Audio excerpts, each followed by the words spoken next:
Malaysia ni tak pernah pun ada debat secara terbuka dipertontonkan kepada halayak ramai. Ada debat yang disiarkan secara live. Diorang ada yang cakap debat ni bukan budaya Malaysia, bukan budaya Melayu. Lepas tu aku nak tanya korang, kalau lah debat tu bukan budaya Melayu, adakah budaya kita terus menggunakan politik kebencian, politik agama, politik kenegerian ataupun kedaerahan ni untuk meraih undi?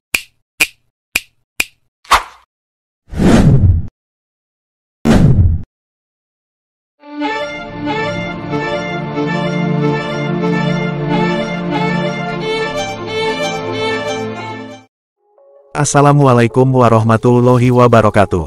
Salam sejahtera untuk semua sahabat kata per kata yang cinta tanah air Indonesia.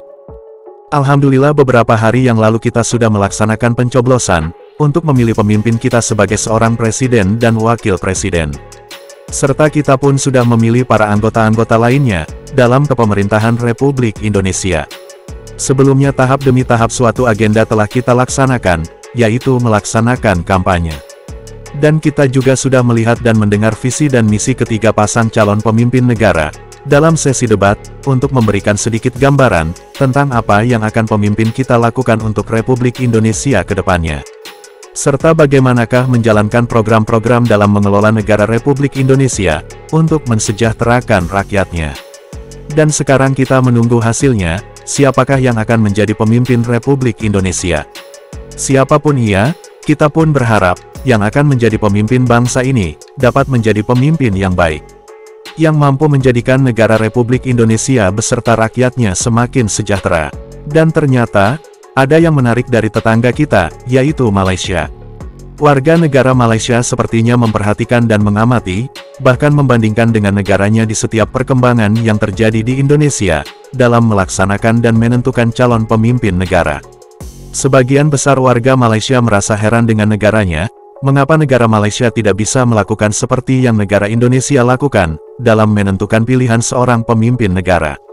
Bahkan agenda sesi debat yang dilakukan Indonesia oleh sebagian besar warga Malaysia menjadi sebuah pembahasan yang menarik. Karena sebagian besar warga Malaysia mengatakan bahwa di Malaysia tidak ada agenda sesi debat ketika memasuki pemilihan calon pemimpin negara. Mengapa demikian? Karena mereka menganggap bahwa debat itu bukanlah budaya orang-orang Malaysia. Begitulah sebagian besar anggapan warga Malaysia, dengan menganggap debat adalah suatu budaya yang tak ada di negara Malaysia.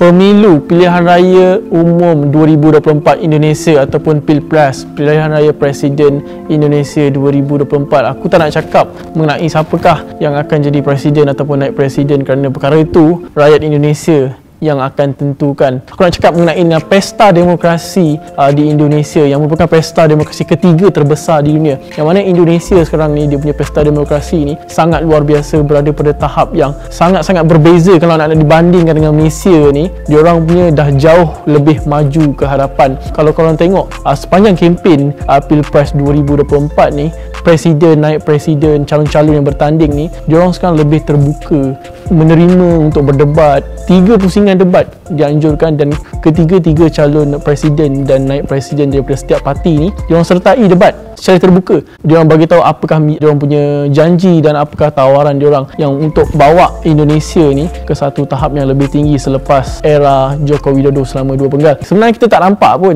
berlaku dekat Malaysia ni dah 15 kali PRU sejak daripada 1957 lagi, yang mana Malaysia ni tak pernah pun ada debat secara terbuka dipertontonkan kepada halayak ramai. Contohlah kalau PRU pada tahun 2022, PRU 15, kita tak nampak pun ada debat yang disiarkan secara live. Diorang ada yang cakap debat ni bukan budaya Malaysia, bukan budaya Melayu. Lepas tu aku nak tanya korang, kalau lah debat tu bukan budaya Melayu, adakah budaya kita terus menggunakan politik kebencian, politik agama, politik kenegerian ataupun kedaerahan ni untuk meraih undi? Kalau korang tengok Indonesia sekarang, pesta demokrasi diorang tak cakap pasal kebencian agama, diorang tak tanamkan kebencian bangsa ke tuduh orang rasuah sini sana ke. Tak. Aku boleh katakan kalau korang tengok diorang punya kempen lah, kempen daripada calon Prabowo Subianto, iaitu Menteri Pertahanan Indonesia lah. Dia punya pasangan adalah Gibran Rakabuming, iaitu anak kepada Presiden Joko Widodo, yang mana kempen dia ni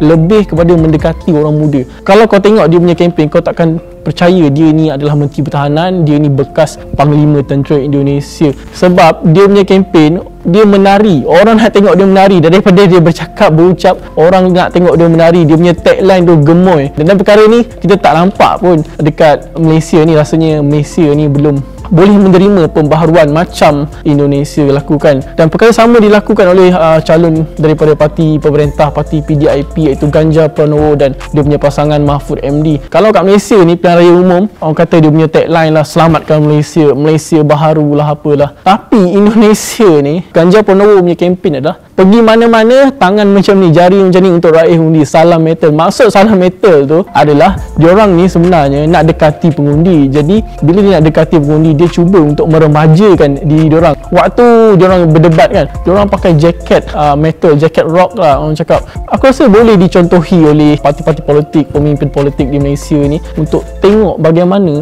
Indonesia sekarang sedang bergerak ke hadapan dalam pesta demokrasi. Dan lebih menarik lagi, setiap kali pilihan raya di Indonesia ni, diorang ni akan disokong oleh artis-artis dan menjadi penarik penyokong kepada orang. Contohnya Ganjar dengan Mahfud MD ni tadi, dia diberi sokongan oleh slang. Jadi kalau kau tengok kempen dia, di sepanjang kempen dia, contoh di Stadium Gelora Bung Karno ke apa, kau akan tengok kempen dia bukan bagi ucapan, bagi tabur janji itu ini, tak. Dia lebih kepada ucapan sedikit, hiburan banyak. Itulah cara kau nak tarik undi. Bukanlah kau bagi ucapan, kau cerita si orang sini tak betul, orang sana tak betul. Kau betul-betul sangat ke? And then di Indonesia sekarang ni, diorang ni lebih kepada chill lah, tak adalah sampai nak berbunuh-bunuh, tak adalah nak tuduh kalau dia ni jadi Perdana Menteri, LGBT diluluskan, kalau ni jadi Perdana Menteri, habis Melayu. No, that is not. I think Malaysia should follow pesta demokrasi yang ditonjolkan oleh Indonesia ni, yang dah letakkan negara diorang pada satu tahap yang tinggi. Itu bercakap mengenai pesta demokrasi. Siapakah 14 Februari ni akan jadi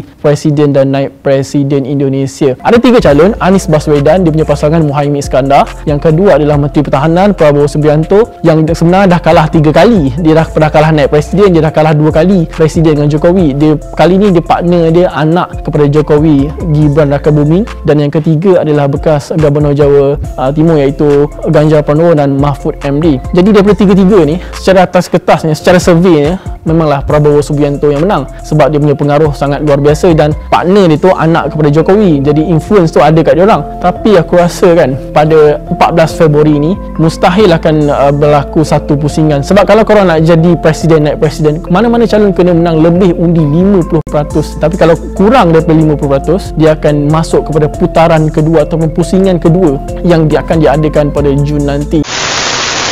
Dan itulah yang kita dengar dari warga Malaysia yang mengatakan bahwa debat adalah suatu budaya. Tapi mengapa sebagian besar warga Malaysia mengatakan bahwa debat adalah suatu budaya yang tak ada di negara Malaysia? Karena mungkin debat diartikan seolah-olah sesuatu hal yang buruk, yang terkesan saling menjatuhkan, saling mempertikaikan, atau saling mempertengkarkan sesuatu hal dalam perbincangan yang jauh dari norma-norma agama. Jika diartikan seperti itu, ya bisa saja demikian jika sesuatu yang dinamakan debat itu disalahgunakan.